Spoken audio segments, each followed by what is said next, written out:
कारण करुणा अरुणावल्लभेय भक्त वांछन कल्पतरु पीताम्बरधारी श्री वृंदावन बिहारी प्रभु के पाद पद्मों का स्मरण करते हुए इस पवित्र कार्तिक मास में हम प्रभु के पावन पवित्र चरित्र महिमा को श्रवण कर रहे हैं, जहाँ पर सूत जी स्वर्गाधिक संवाद कथा को सुनाते हुए तथा सूत जी के आगे कथा कहते हैं कि सुनो ऋषियों, भागीरथी के वंश में आगे जाकर के सोदास नाम के राजा हुए, जिनका पुत्र मित्रसाह हुआ।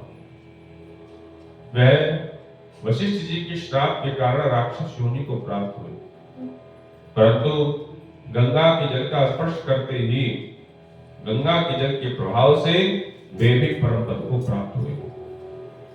तथा इस महिमा को आपको विस्तार पूर्वक बताते हैं। सूर्य जी कहने लगे, सुनो, यह जो अत्यंत धर्मज्ञ सोदास नाम के राजा शिकार खेलने के लिए वन में गए, और राजा ने वन में जाकर के अनेक प्रकार के मृगों का अर्थात हिरणों का शिकार किया। वे राजा आगे गए, धूप अत्यधिक थी तो भूख लगने लगी, प्यास लगने लगी। धूप भूख प्यास से रिक्त होकर के वह राजा भ्रमण करते हुए रेवा नदी के तट पर जा पहुंचे। जब तट पर आए तो उसका पुत्र मित्रसाह नित्य नियम करता हुआ राजा ने रात्रि वहीं बिता दी। प्रातः काल उठा राजा, पुनः शिकार की तलाश में निकल पड़ा। उसी समय कहते मृग की खोज करते करते राजा एक पर्वतीय कंदरा में, जहां पर एक व्याघ्र और व्याघ्रनी दोनों विराजमान थे। राजा ने उनको देख करके धनुष बाण की प्रत्यंचा चढ़ाई और बाण की प्रत्यंचा कहते हैं चलाया, जिससे व्याघ्री घायल होकर के राक्षसी रूप होकर के पृथ्वी पर गिर पड़े और उसकी मृत्यु हो गई। राक्षसी को मरता देख करके उसका पति व्याघ्र जो था वह भी राक्षस होकर के बड़ा क्रोध करने लगा और कहने लगा कि हे राजन, तुमने मेरे साथ बड़ा ही अन्याय किया है और इसका बदला मैं तुमसे अवश्य लूंगा। ऐसा कहकर के वो व्याघ्र राक्षस वहां से अंतर्ध्यान हो गए और राजा जो है डर के मारे वहां से अपने नगर में आए। नगर में आकर के सब वृत्तांत मंत्रियों से कह रहा, सब कुछ बीतने पर राजा सोदास ने वशिष्ठ जी मुनि को अपने घर में बुलाया, अश्वमेध यज्ञ प्रारंभ किया। वशिष्ठ जी ने विधि विधान से ब्रह्मादि देवताओं का आह्वान करते हुए उस यज्ञ को विधिवत संपन्न कराया और कहते स्नान करने के लिए नदी के किनारे चल पड़े। एक दिन में वह राक्षस जिसकी राक्षसी को राजा ने धनुष बाण से व्याघ्रनी को मारा था, वो राजा से क्रोध करता हुआ बदले की भावना को लेकर के वह वहां पर आ पहुंचा और गुरु वशिष्ठ जी जो थे वो तो स्नान करने गए हुए थे, तो उसने उनको देख करके उनका ही रूप रख करके राजा से कहने लगे कि राजन, आज हमारे जीवन में हमको पहली बार मांस भक्षण करने की इच्छा हो रही है, इसलिए आप जो है हमारे लिए सुंदर भोजन में मांस की परोस देना। और फिर उसी राक्षस ने रसोइया का रूप बनाया और रूप धारण करके कहते राजा ने उनको आदेश दिया कि आज जो है वशिष्ठ जी को पहली बार जीवन में मांस भक्षण करने की इच्छा हुई है, इसलिए तुम जो है उनके लिए जैसा उनका आदेश है वैसा भोजन बनाओ। और उस रसोइया ने जानवर की जगह कहते हैं इंसान का मांस ही बना करके रख दिया और थाल में परोस करके कहते हैं वशिष्ठ जी के सामने रख दिया। जैसे कहते हैं भोजन की दृष्टि पहुंच करके जैसी मांस पर भोजन की दृष्टि पहुंची वशिष्ठ जी की, कहते अत्यधिक क्रोध करने लगे और क्रोध में राजा को श्राप दे दिया कि राजन, तुमने हमारे सामने राक्षसी भोजन प्रदान कर दिया है, हमारे सामने तुमने मांस का भोजन परोस दिया है, इसलिए जाओ मैं तुम्हें श्राप देता हूं, जैसा तुमने भोजन दिया है वैसी योनि को प्राप्त हो जाओ। तुमने राक्षस भोजन दिया है, इसलिए तुम जाओ राक्षस की योनि को प्राप्त हो जाओ। राजन की कहते इस प्रकार श्राप दे करके वह राजन हाथ जोड़ करके क्षमा याचना करने लगा और कहते जब राजा ने वो श्राप दे दिया, वशिष्ठ जी के मन में क्षोभ उत्पन्न हुआ कि हमारा शिष्य कभी ऐसा कर नहीं सकता, तो आज इसने ऐसा किया क्यों? मन में विचार करके वशिष्ठ जी ने फिर ज्ञान दृष्टि से राजा को जो राक्षस के छल के जाने का सारा वृत्तांत मालूम हुआ, राजा क्रोधित होकर के वशिष्ठ जी से कहने लगा कि आपने मुझको अकारण ही श्राप दे दिया। राजा के क्रोध होकर के श्राप देने के लिए अंजलि लेकर के हाथ में खड़ा हो गया। अर्थात राजा भी गुरु वशिष्ठ जी को श्राप देने लगा। तभी कहते हैं राजा की रानी दमयंती ने राजा क्रोध में श्राप देने का तात्पर्य देख करके अपने क्षत्रिय पुत्र को क्रोध को त्यागने को तथा अपने पति को क्रोध की त्यागने की अनुमति प्रार्थना कर रही थी। पत्नी कहती कि देखो स्वामी, ये आपकी गुरु है और गुरु जो है वो साक्षात परम ब्रह्म कहलाता है, उसमें ब्रह्म का विराजमान होता है, साक्षात त्रिदेव विद्यमान होते हैं। और जो मनुष्य प्रभु स्वामी, जो मनुष्य अपने गुरु को हूं और तू कहकर संबोधन करता है, वो मनुष्य निर्जन वन में ब्रह्म राक्षस की योनि को प्राप्त हो जाता है। जो राजा क्रोध ना करके गुरु की सेवा करता है, कहते वही राजा जो परम गति को प्राप्त करता है, वो परम सुख को प्राप्त करता है। इसलिए आप जो है अपने जीवन में क्रोध को त्याग करके और गुरु ने जो भी श्राप दिया है उसको शिरोधार्य करिए। कहते हैं जब पति ने हाथ में क्रोध में जल दिया हुआ था, कहा तो देवी बताओ इसको कहां त्यागो। कहते जैसे राजा ने इस जल को भूमि पर छोड़ा तो जल राजा के पैरों पे गिर पड़ा, जिससे राजा के पैर काले रंग के हो गए, काला वर्ण पड़ गया, जिससे राजा श्लोक में कलमशः पाद के नाम से विख्यात हुआ। वह राजा गुरु के पैरों में गिर गया और अपने अपराध की क्षमा याचना मांगने लगा। गुरु जी हमसे गलती हो गई, मैंने अपराध को क्षमा कर। गुरु वशिष्ठ जी कहते हैं कि सुनो राजन, ये अज्ञानवश मैंने जो आपको श्राप दे दिया है बड़ा निंदनीय है। मैं अज्ञान विपदा से जड़ हूं, ज्ञान रहित हूं, परशु के समान हूं। राजन कहता है प्रभु आप ज्ञानवान हैं, सुख के दाता हैं और मैं ज्ञान रहित हूं। राजा से कहने लगे वशिष्ठ जी की सुनो राजन, ये श्राप मिथ्या तो हो नहीं सकता, पर हाँ आपको 12 वर्ष तक जो है इस राक्षस योनि में जन्म देना पड़ेगा, राक्षस योनि भोगनी पड़ेगी। तब उसके पश्चात गंगा जल के प्रभाव से आप पुनः अपने असली रूप को प्राप्त हो जाओगे। बहुत वर्ष तक, और ये नहीं अनेक वर्षों तक आप राज्य भोगोगे। गंगा जल के प्रभाव से ज्ञान प्राप्त करोगे और अंतगतवा विष्णु धाम के अधिकारी बन जाओगे, परम शांति को प्राप्त करोगे। और इधर आगे करके वशिष्ठ जी वहां से चले गए और तुरंत कहते हुए राजन जो है राक्षस योनि को प्राप्त हो गए। और कहते जब राक्षस बना, भूख प्यास लगी तो मांस का भक्षण करने लगा। कहते भयंकर निर्जन वन में जाकर के अनेकों प्रकार की जीव जंतु हो, मनुष्य हो, सर्प हो, पक्षी हो, जलचर हो, नभचर हो, जो भी उसको मिल जाता था वो सबका भक्षण कर जाता, सब खा जाता। कहते हाड़ मांस रक्त बाल इनसे कहते हैं पृथ्वी भयंकर आच्छादित हो गई। राजा 6 महीने के अंतराल 100 योजन पृथ्वी के लोगों को व्याकुल करता हुआ एक वन से दूसरे वन से तीसरे वन जाने लगा। अंतगत वह राजा नर्मदा नदी के तट पर जा पहुंचा। वहां भी मनुष्यों को और दूसरे जीवों को मार मार करके खाने लगा। फिर एक दिन है राजन घूमता हुआ नर्मदा नदी के तट की तरफ गया तो स्त्री सहित एक मुनि को वहां पर विराजमान देखा। अब भूख से दुखित था तो कहते खाने की अभिलाषा हुई तो कहते जैसे वो व्याघ्र सिंह जो है जिस प्रकार मृग में हिरण पर प्रभाव करता है, आक्रमण करता है, उसे पकड़ने की कांक्षा करता है, कहते ऐसे ही उस राक्षस ने अर्थात राजन रूपी राक्षस ने उस मुनि को पकड़ लिया। कहते हैं जब मुनि के हाथ में अपने पति को अर्थात पति को मुनि के हाथ में देखा, राक्षस ने मुनि को पकड़ लिया तो पत्नी जो है प्रार्थना करने लगी कि महाराज कृपा कर हमारे पति के अपराधों को क्षमा कर दे, इनके दंड को क्षमा कर दे। कहते हैं एक प्रकार से वह पति की प्राणों को बचाने के लिए अनेक प्रकार की स्तुति करने लगी।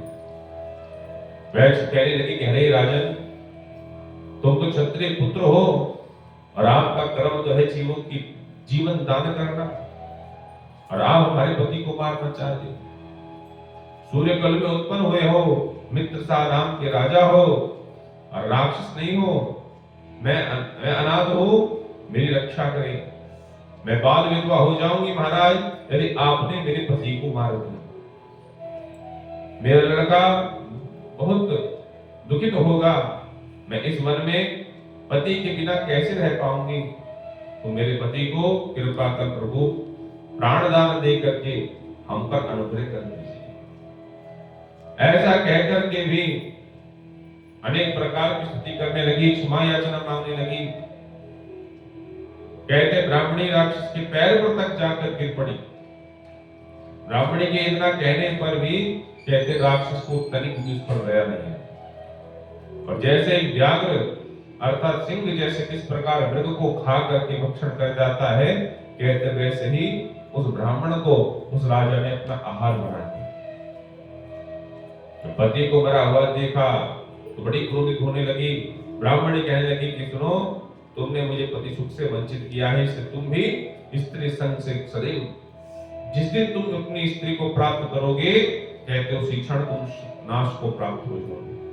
तुमने हमारे पति को मारा है, इस कारण राक्षस योनि में रहोगे। ऐसे दो श्राप जो है राजा को प्राप्त होगा।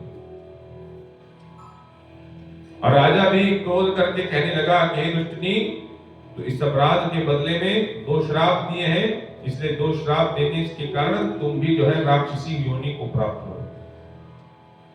तुम पुत्र युक्त पिशाचिनी होकर के इस वन में विचरण करती रहोगी, यहां वहां भटकती रहोगी। हे ऋषियों, इस प्रकार श्राप युक्त वह पिशाचिनी पुत्र युक्त क्षुधा से अर्थात भूख से दुखित होकर के यहां वहां विचरण करती रुदन करने लगी, रोने लगी। वह राजन जो राक्षस बना हुआ था और ये पिशाचिनी कहते दोनों के दोनों ही वन में विचरण करने लगे, भटकने लगे। कहते फिरते फिरते वह जो नर्मदा नदी के तट पर विचरण करते हुए एक वृक्ष के नीचे विराजमान। उस वट वृक्ष पर गुरु के क्रोध के श्राप से एक ब्रह्म राक्षस रहा हुआ था। वह उन दोनों राक्षस और पिशाचिनी को वहां आया हुआ देखकर क्रोध में बोला, अरे तुम कौन हो और किस पाप के कारण तुम्हारी यह दशा हुई है। राजा ने यह सुनकर के अपना और पिशाचिनी का सारा वृत्तांत कह सुनाया। राजा कहता है कि आप कौन हैं, कृपा कर अब अपना चरित्र अपना वर्णन करके बताएं। हम और आप आपस में मित्र हैं और कोई मित्र से छल नहीं करता। जो भी पाप के भागी हैं, जो भी आपने पाप किया है, उसका सत्य सत्य हमें वर्णन करके बताएं कि आप किस प्रकार ब्रह्म राक्षस की योनि को प्राप्त हो। तो ब्रह्म राक्षस कहता है कि सुनो, मैं मगध देश के राजा प्रवेश सोमदत्त नाम का एक धर्म श्रद्धा युक्त कर्म करने वाले ब्राह्मण। हमने मन में आकर के अपने को बड़े भारी विद्वान समझ करके गुरु के उदासीन, गुरु की अवहेलना कर दी। और उसी की यह दशा हो रही है कि मैं भूख प्यास से दुखित होकर के यहाँ वहां विचरण करता हुआ दुख भोग रहा हूँ, ब्रह्म राक्षस की योनि को प्राप्त हो रहा हूँ। और इस पर भी मैंने हजारों ब्राह्मणों का भक्षण कर गया, खा गया हूँ। इस प्रकार दुखी मानसिक दुख पीड़ा से मनुष्य का मांस नित्य खाता रहता हूँ। गुरु के अपराध के कारण राक्षस योनि को प्राप्त हो गया हूँ। तो हमने देख ली सब कर्मशापाद कहने लगा कि गुरु कैसा और कौन होता है, सो इस कृपा करके हमें बताए।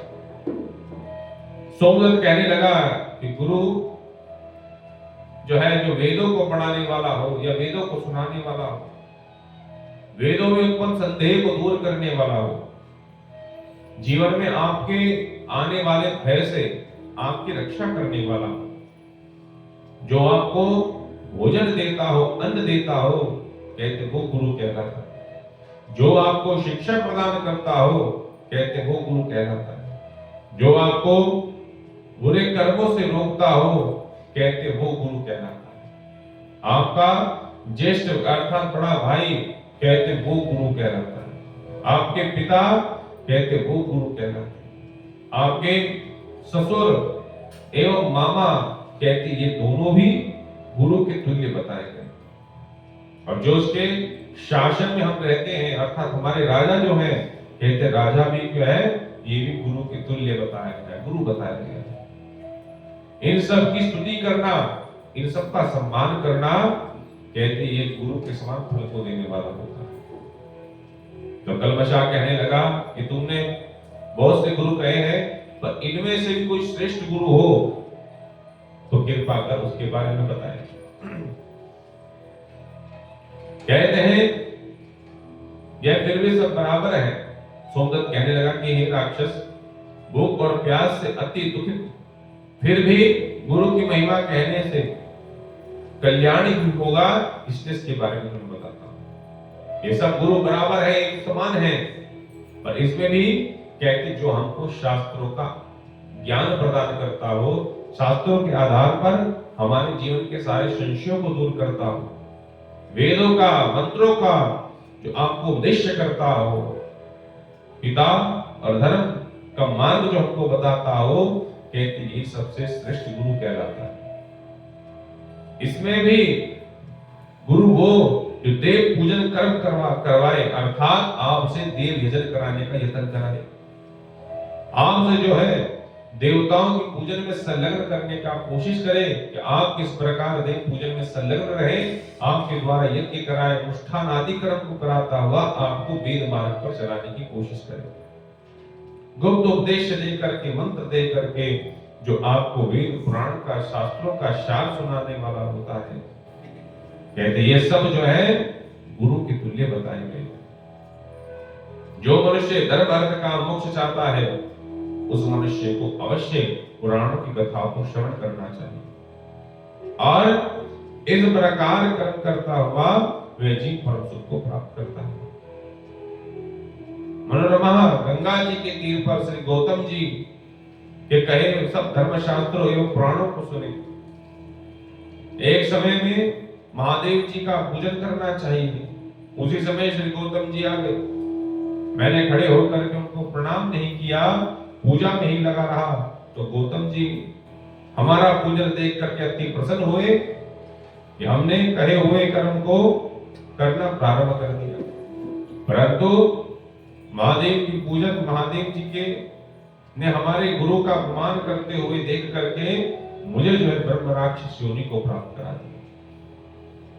जो कोई मनुष्य अपने गुरु की अवहेलना करता है, अर्थात गुरु का अपमान करता है, उससे सब धर्म नष्ट, उसके सारे किए हुए पूर्व के सारे धर्म नष्ट हो जाते हैं। जो गुरु का आदर नहीं करता, गुरु की सेवा नहीं करता, उसके ऐश्वर्य क्षीण हो जाता है, उसका पाप फल अत्यधिक तीव्रता से बढ़ता है। और जो व्यक्ति अपने गुरु की सेवा करता है, गुरु का आदर करता है, गुरु का सम्मान करता है, कहते उसके जीवन में ऐश्वर्य की प्राप्ति पुनः पुनः उसको प्राप्त होने लग जाती है। उसके जीवन के पाप सने सने समाप्त होने लग जाते हैं, अंतःकरण उसका पवित्र हो जाता है। न जाने इस खुदा रूपी अग्नि से मुझे अब कब मुक्ति प्राप्त होगी। सोची कहते हैं कि ऋषियों, उनकी इस प्रकार गुरु महिमा और धर्मशास्त्र की चर्चा करने से उनके पाप सने सने कटने लगे, दूर होने लगे। और कहते इतने दूर होते जा आते रहे कि तभी कहते वहां पर उनको जो है गर्ग ऋषि का दर्शन दिखा। तब राक्षस पिशाच अपने दोनों हाथ उठा करके उनकी तरफ भागने लगे, कहने लगे कि यह मेरा भोजन है, यह मेरा भोजन है, इसको मैं खाऊंगा, इसको मैं खाऊंगा। परंतु गर्ग जी के कहे हुए वचनों को याद करते हुए निकट आकर के दूर से ही कहने लगे, राक्षसी कहने लगी, हे महात्मा जी आपको नमस्कार है। उन वृत्ति बदल गई। हमने दूर से ही कितने ब्राह्मणों को खाया है, परंतु आप महादेव के नाम से सुरक्षित है। हमने नाम की कितनी भी महिमा और गंगा की महिमा खूब सुनी है। पृथ्वी पर सब तीर्थों में गंगा जी की एक बूंद भी बराबर समान नहीं है। एक बूंद भी गंगा जी की मिल जाए, तुलसी दल युक्त जल, गंगा जल आदि से मिल जाए तो यह भी मनुष्य को पवित्र कर देता है। इसलिए गंगा जल के अभिषेक से हम पापियों की रक्षा करें। इस प्रकार की बात सुनकर के ब्राह्मण को बड़ा विस्मय हुआ कि लोक की माता गंगा जी इन पिचासियों की, राक्षसों की कितनी इनके प्रति श्रद्धा है। तो ज्ञानी पुरुषों का तो कहना ही क्या है।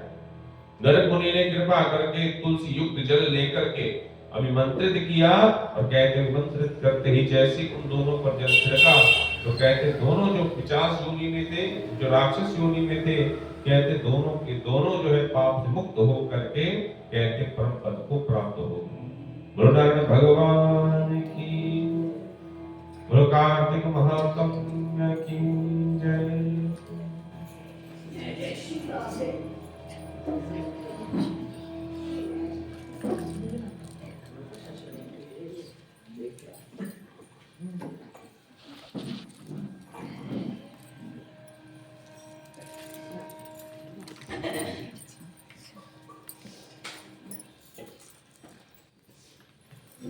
भक्त वत्सल भगवान की जय।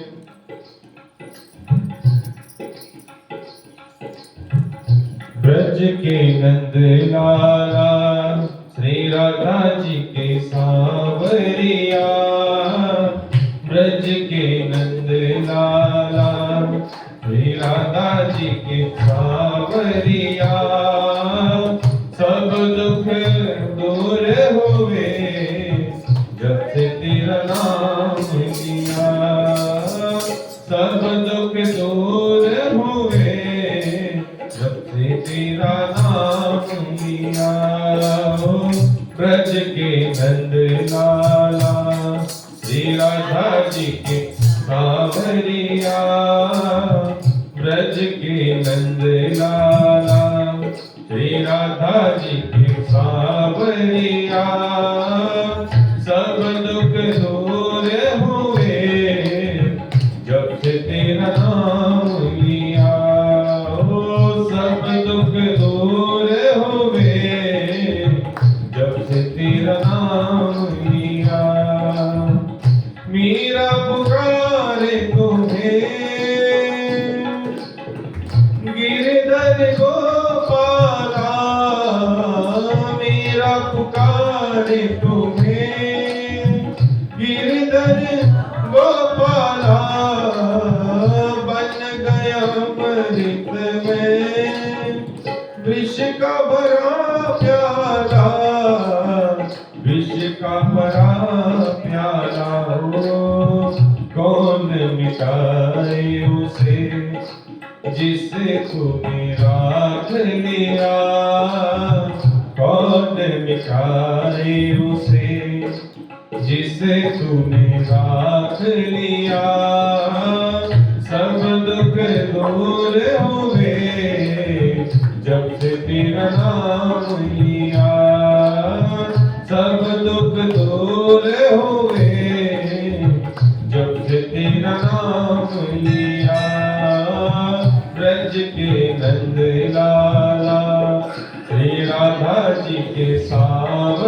सावरिया ब्रज के नंद लाला श्री राधा जी के सावरिया सब दुख दूर हुए जब से तेरा नाम लिया सब दुख दूर हुए जब से तेरा नाम लिया जब तेरे गोकुल में आई विपदा भारी जब तेरे गोकुल में आई विपदा भारी एक इशारे में सारी विपदा टारी एक इशारे में सारी विपदा टारी सारी विपदा टारी हो उड़ गया गोवर्धन जिसे तूने राख लिया उड़ गया गोवर्धन जिसे तूने राख लिया सब दुख दूर हुए जब से तेरा नाम लिया सब दुख दूर हुए जब से तेरा नाम लिया ब्रज के नंद लाला श्री राधा जी की सावरिया ब्रज के नंद लाला श्री राधा जी के सावरिया सब दुख दूर हुए जब से तेरा नाम लिया सब दुख दूर हुए जब से तेरा नाम लिया नैनों में शाम बसे मन में बनवारी नैनों में शाम बसे मन में बनवारी सुत बिसराई गई मुरली की धुन प्यारी सुत बिसराई गई मुरली की धुन प्यारी मुरली की धुन प्यारी हो मेरे मन मंदिर में रास रचाओ रसिया मेरे मन मंदिर में रास रचाओ रसिया सब दुख दूर हुए जब से तेरा नाम लिया हो सब दुख दूर हुए जब से तेरा नाम लिया ब्रज के नंद लाला श्री राधा जी के सावरिया ब्रज के नंद लाला श्री राधा जी के सावरिया सब दुख दूर हुए जब से तेरा नाम लिया सब दुख दूर हुए जब से तेरा नाम लिया ब्रज के नंद लाला श्री राधा जी के सावरिया ब्रज के नंद लाला श्री राधा जी के सावरिया सब दुख दूर हुए जब से तेरा नाम लिया सब दुख दूर हुए जब से तेरा नाम लिया जब से तेरा नाम लिया जब से तेरा नाम लिया गुरु भक्तवत्सल भगवान धर्म की अधर्म का प्राणियों में विश्व का गौ माता की गंगे मैया की संत समाज की पवन सुत हनुमान की पुरुषा कुंभरी मैया की नीलकंठ महादेव की बोलो पवन सुत हनुमान की बोलो वृंदावन बिहारी लाल की बोलो राधा रानी सरकार की और कार्तिक महात्म्य की जय जय श्री राम, जय जय श्री राम, जय जय श्री राम।